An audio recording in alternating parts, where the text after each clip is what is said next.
wala siya grabe nga sakit yun, no?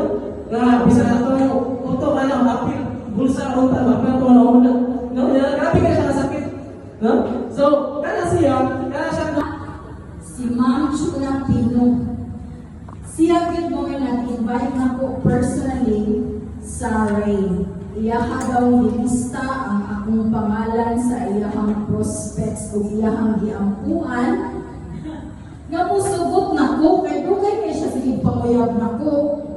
Grabe, dugay kayo siya sige last year pa. Nga isugot ko no, nangyabis ko ano, pag July pa. Napako sa laking nga company na to. Unya, na-shutdown akong mga company na dagko kaayo akong ipambutang. So, biktima dyan ko sa scam siguro dito. No? Kay, huwag mo dyan ko usugot ang saya, ha? Ipaapot pa dyan mga scam ko dito. Dahil mga medyo sakit siya kastanan. As in, 500,000 pesos.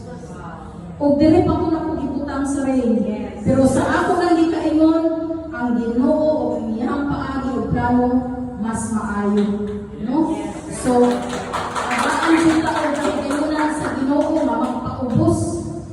Kaya nga no, diriran ako sa Ray na experience ang connection. Dagko ang kumpanya, ang akong ikuyugan sa gawas pa. Kaya tungkol sa akong experience, mga kaila dito sa Amerika, daghan kayo mag-network. Bisan gani karon, daghan gyapon mag-network online. Pero ang Ray, personal na ko nga nahimamat, personal na ko nga na-experience ang mga products kanindot, nagka-rashes akong anak, gisipon, kunya sakit ang bunggan, gilo, yung ba akong anak, gilo, akong lupot mami, ang sabaran na. So, titistingan ako tanan, naayo yun siya.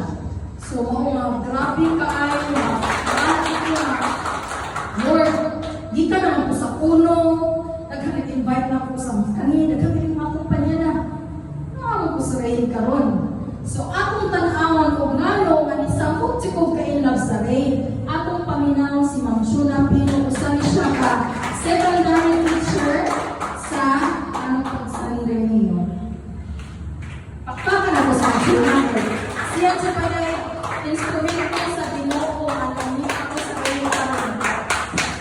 So, Ma'am, 4, okay, na ako'y grade 10, grade 8, grade 6, and grade 4. Okay? So, sa una, kung nilgo ka ng listo, di kayo, diba?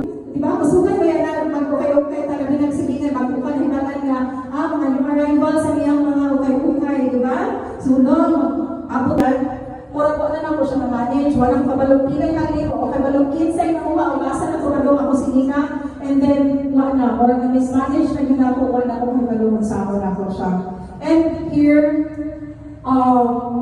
nakita na ko, or na-introduce ako sa ring. Actually, ang ang pinaka-leader ni Garines na siya karoon sa cruise ship, nagtrabaho. No, si Coach ko. Pag-ipuruhan na atong business, ipahayo pa yun na niya. Sa mga ka ng mayo, kita mo dala o mga trabahante. Makita na sa ginawa nga, kani siya gawa na, kani mga empleyado, may kani siya mo dala o mga tao. So,